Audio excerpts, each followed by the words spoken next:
Success ഫയലിലേക്ക് സ്വാഗതം. SSCRT ക്വസ്റ്റ്യൻസിൻ്റെ ഒരു മോക്ക് ടെസ്റ്റാണ് നമ്മൾ ഈ ക്ലാസ്സിലൂടെ ചെയ്യാൻ പോകുന്നത്. പ്രസ്താവന ക്വസ്റ്റ്യൻസ് ഉൾപ്പെടെ 60 ചോദ്യങ്ങളാണ് ഉൾപ്പെടുത്തിയിരിക്കുന്നത്. ഈ ഒരു മോക്ക് ടെസ്റ്റിൻ്റെ കട്ട് ഓഫ് വെച്ചിരിക്കുന്നത് 50 മാർക്കാണ്. അപ്പോൾ മുഴുവൻ ക്വസ്റ്റ്യൻസും അറ്റൻഡ് ചെയ്യുക. നിങ്ങൾക്ക് എത്ര മാർക്ക് സ്കോർ ചെയ്യാൻ പറ്റുന്നുണ്ടെന്ന് കമൻറ്റ് ചെയ്യുക. നമുക്ക് സ്റ്റാർട്ട് ചെയ്യാം. ആദ്യത്തെ ചോദ്യം, ഹയാത്ത് ഇ സാദി, ഹയാത്ത് ഇ ജവീദ് എന്നിവ രചിച്ചത് ആര്? ഹയാത്ത് ഇ സാദി, ഹയാത്ത് ഇ ജവീദ് എന്നീ കൃതികൾ രചിച്ചത് ആര്? ഉത്തരം ഓപ്ഷൻ ബി ആണ്. അൽത്താഫ് ഹുസൈൻ ഹാലിയാണ്. അൽത്താഫ് ഹുസൈൻ ഹാലി. ഏതൊക്കെയാണ്? ഹയാത്ത് ഇ സാദി, ഹയാത്ത് ഇ ജവീദ് എന്നിവ രചിച്ചത് ആരാണ്? അൽത്താഫ് ഹുസൈൻ ഹാലിയാണ്. മറാത്തി കൃതിയായ നിബന്ധമാല രചിച്ചത് ആര്? മറാത്തി കൃതിയായ നിബന്ധമാല രചിച്ചത് ഓപ്ഷൻ ബി ആണ് ഉത്തരം. വിഷ്ണു കൃഷ്ണ ചിപ്ലുങ്കർ ആണ്. വിഷ്ണു കൃഷ്ണ ചിപ്ലുങ്കർ ആണ് മറാത്തി കൃതിയായ നിബന്ധമാല രചിച്ചത്. അപ്പം നിബന്ധമാല ആരുടെ കൃതിയാണ്? വിഷ്ണു കൃഷ്ണ ചിപ്ലുങ്കറിൻ്റെ കൃതിയാണ് നിബന്ധമാല എന്നത്. നിബന്ധമാല ഏത് ഭാഷയിലാണ്? മറാത്തിയാണ്. മറാത്തി.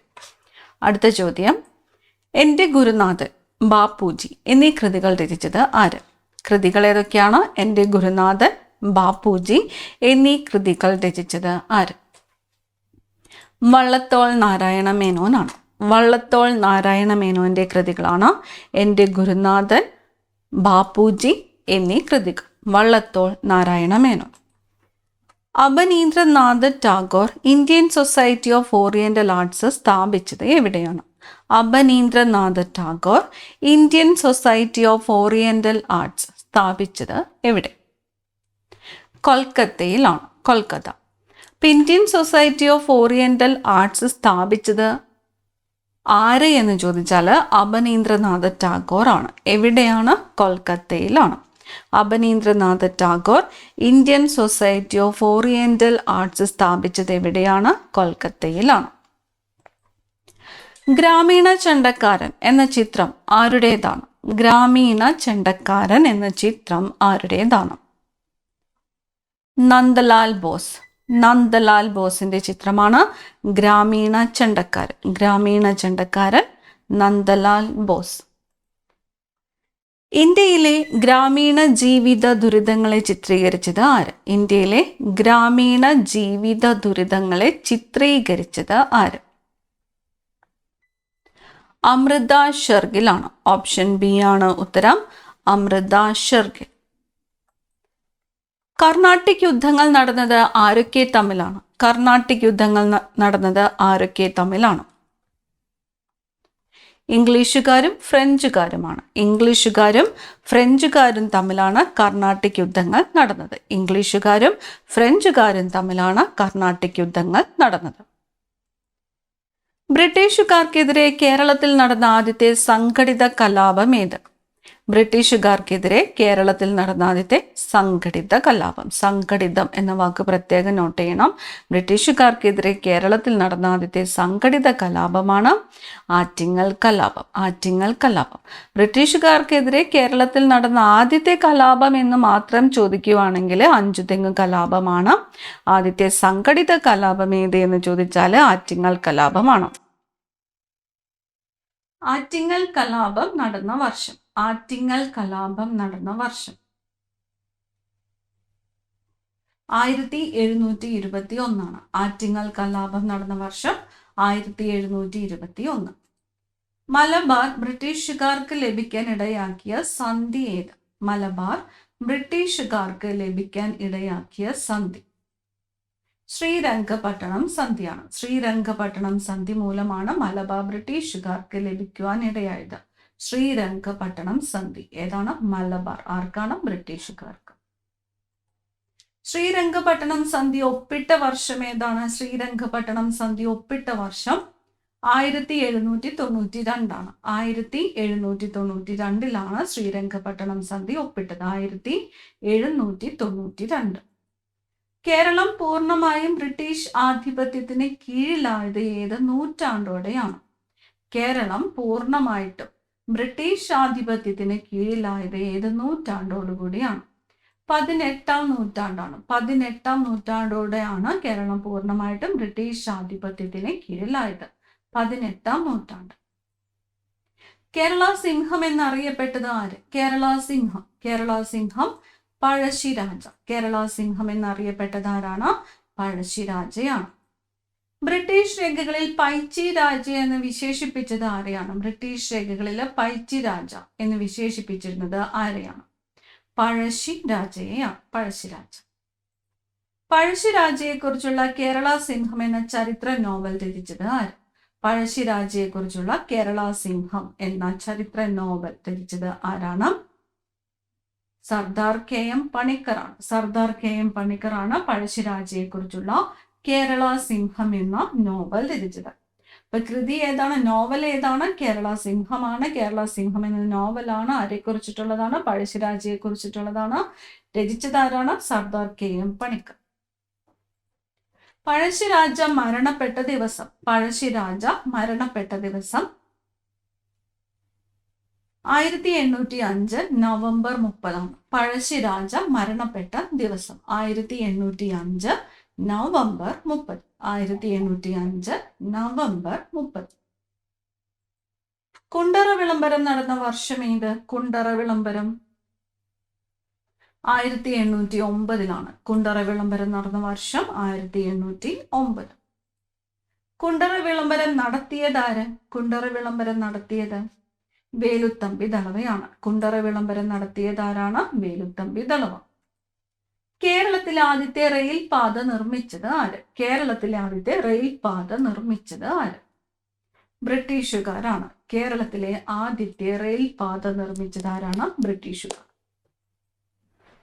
കേരളത്തിലെ ആദ്യത്തെ റെയിൽവേ പാത നിലവിൽ വന്ന വർഷം. കേരളത്തിലെ ആദ്യത്തെ റെയിൽവേ പാത നിലവിൽ വന്നത് 1861. കേരളത്തിൽ ആദ്യത്തെ റെയിൽവേ പാത നിലവിൽ വന്നത് 1861. 1861. ആദ്യത്തെ റെയിൽവേ പാത എവിടെ മുതൽ എവിടെ വരെയായിരുന്നു? കേരളത്തില് ആദ്യത്തെ റെയിൽവേ പാത എവിടെ മുതൽ എവിടെ വരെയായിരുന്നു? ബേപ്പൂർ മുതൽ തിരൂർ വരെ. ആദ്യത്തെ റെയിൽവേ പാത എവിടെ മുതൽ എവിടെ വരെയായിരുന്നു? ബേപ്പൂർ മുതൽ തിരൂർ വരെ. മാപ്പിള കലാപങ്ങളെ കുറിച്ച് പഠിക്കാൻ നിയോഗിച്ച കമ്മീഷൻ ഏത്? മാപ്പിള കലാപങ്ങളെ കുറിച്ച് അന്വേഷിക്കാൻ നിയോഗിച്ച കമ്മീഷൻ ലോഗൻ കമ്മീഷൻ ആണ്. Logan commission. മാപ്പിള കലാപങ്ങളെ കുറിച്ച് പഠിക്കാനായിട്ട് നിയോഗിച്ച കമ്മീഷൻ ഏതാണ്? ലോഗൻ കമ്മീഷൻ ആണ്.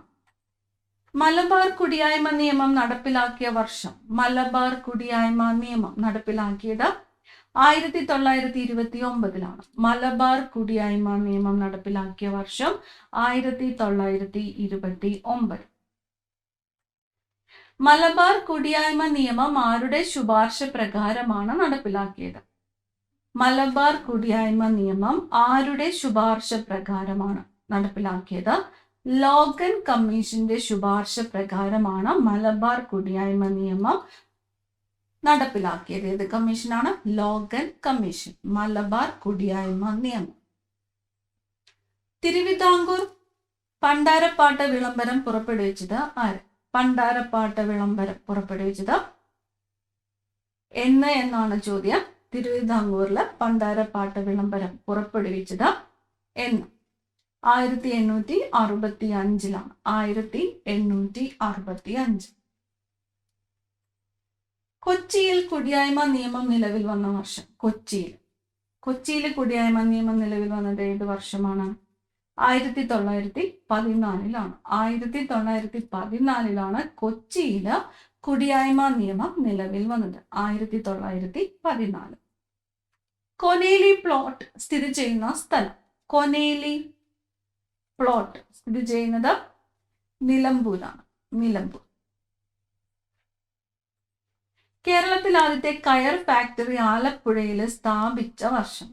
കേരളത്തിൽ ആദ്യത്തെ കയർ ഫാക്ടറി ആലപ്പുഴയിൽ സ്ഥാപിച്ച വർഷം 1859. 1859 കേരളത്തിൽ ആദ്യത്തെ കയർ ഫാക്ടറി ആലപ്പുഴയിൽ സ്ഥാപിച്ചത്. ഇനി കേരളത്തിലെ ആദ്യത്തെ കയർ ഫാക്ടറി സ്ഥാപിച്ചത് ആര് എന്നതാണ് ഇന്നത്തെ ക്ലാസ്സിൽ നിങ്ങൾക്കായിട്ടുള്ള ചോദ്യം. കേരളത്തിലെ ആദ്യത്തെ കയർ ഫാക്ടറി സ്ഥാപിച്ചത് ആര്? അടുത്ത ചോദ്യം, ആദ്യമായി രൂപം കൊണ്ട സ്വകാര്യ ബാങ്ക്. ആദ്യമായിട്ട് രൂപം കൊണ്ട സ്വകാര്യ ബാങ്ക് നെടുങ്ങാടി ബാങ്ക് ആണ്. ആദ്യമായിട്ട് രൂപം കൊണ്ട സ്വകാര്യ ബാങ്ക് ഏതാണ്? നെടുങ്ങാടി ബാങ്ക്. മലയാളത്തിലെ ആദ്യത്തെ വ്യാകരണ ഗ്രന്ഥം തയ്യാറാക്കിയത് ആര്? മലയാളത്തിലെ ആദ്യത്തെ വ്യാകരണ ഗ്രന്ഥം തയ്യാറാക്കിയത് ഡോക്ടർ ആഞ്ചലോസ് ഫ്രാൻസിസ് ആണ്. ഡോക്ടർ ആഞ്ചലോസ് ഫ്രാൻസിസ് ആണ് മലയാളത്തിലെ ആദ്യത്തെ വ്യാകരണ ഗ്രന്ഥം തയ്യാറാക്കിയത്. Doctor Angelos Francis.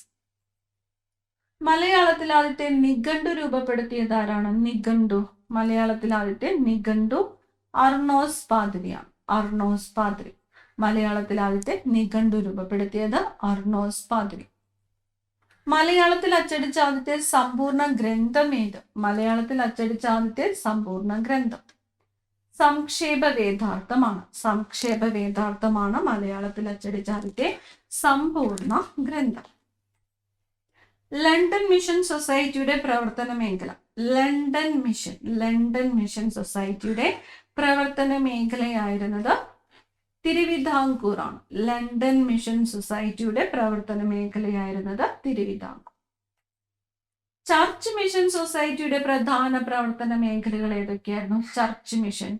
ചർച്ച് മിഷന്റെ പ്രധാന പ്രവർത്തന മേഖലകൾ കൊച്ചി, തിരുവിതാംകൂർ എന്നിവയായിരുന്നു ചർച്ച് മിഷൻ സൊസൈറ്റിയുടെ പ്രധാന പ്രവർത്തന മേഖലകൾ.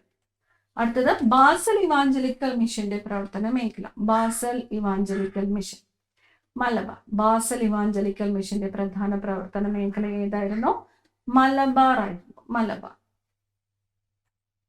കേരളത്തെ ഭ്രാന്താലയം എന്ന് വിശേഷിപ്പിച്ചത് ആര്? കേരളത്തെ ഭ്രാന്താലയം എന്ന് വിശേഷിപ്പിച്ചത് സ്വാമി വിവേകാനന്ദനാണ്. കേരളത്തെ ഭ്രാന്താലയം എന്ന് വിശേഷിപ്പിച്ചത് ആരാണ്? സ്വാമി വിവേകാനന്ദൻ. സമത്വ സമാജം സ്ഥാപിച്ചത് ആരാണ്? സമത്വ സമാജം സ്ഥാപിച്ചത് വൈകുണ്ഠ സ്വാമികൾ. സാധുജന പരിപാലന സംഘം സ്ഥാപിച്ചതോ? സാധുജന പരിപാലന സംഘം അയ്യങ്കാളി. തിരുവിതാംകൂർ മുസ്ലിം മഹാജന സഭയുടെ സ്ഥാപകൻ വക്കം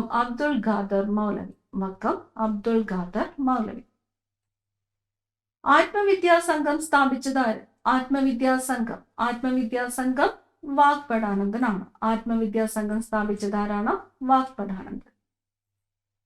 കേരളത്തിലെ സഹോദര പ്രസ്ഥാനത്തിന് നേതൃത്വം കൊടുത്തത് ആര്? കേരളത്തില് സഹോദര പ്രസ്ഥാനത്തിന് നേതൃത്വം കൊടുത്തത് ആരാണ്? സഹോദരൻ അയ്യപ്പനാണ് കേരളത്തില് സഹോദര പ്രസ്ഥാനങ്ങൾക്ക് നേതൃത്വം കൊടുത്തത്. സഹോദരൻ അയ്യപ്പൻ. അരയ സമാജം സ്ഥാപിച്ചത് ആര്? അരയ സമാജം പണ്ഡിറ്റ് കെ പി കറുപ്പൻ. അരയ സമാജം സ്ഥാപിച്ചത് ആരാണ്? Pandit K P Karuppan. Nair service സൊസൈറ്റിയുടെ സ്ഥാപകൻ മന്നത്ത് പത്മനാഭൻ. നായർ സർവീസ് സൊസൈറ്റിയുടെ സ്ഥാപകൻ ആരാണ്? മന്നത്ത് പത്മനാഭൻ. യോഗക്ഷേമ സഭയുടെ സ്ഥാപനത്തിന് നേതൃത്വം കൊടുത്തത്? യോഗക്ഷേമ സഭ വി ടി ഭട്ടതിരിപ്പാടാണ്. യോഗക്ഷേമ സഭ സ്ഥാപിച്ചത് വി ടി ഭട്ടതിരിപ്പാട്. പ്രത്യക്ഷ രക്ഷാ ദൈവസഭയുടെ സ്ഥാപകൻ കുമാരഗുരു ആണ്. ചാന്നാർ കലാപം നടന്ന വർഷം. 1859.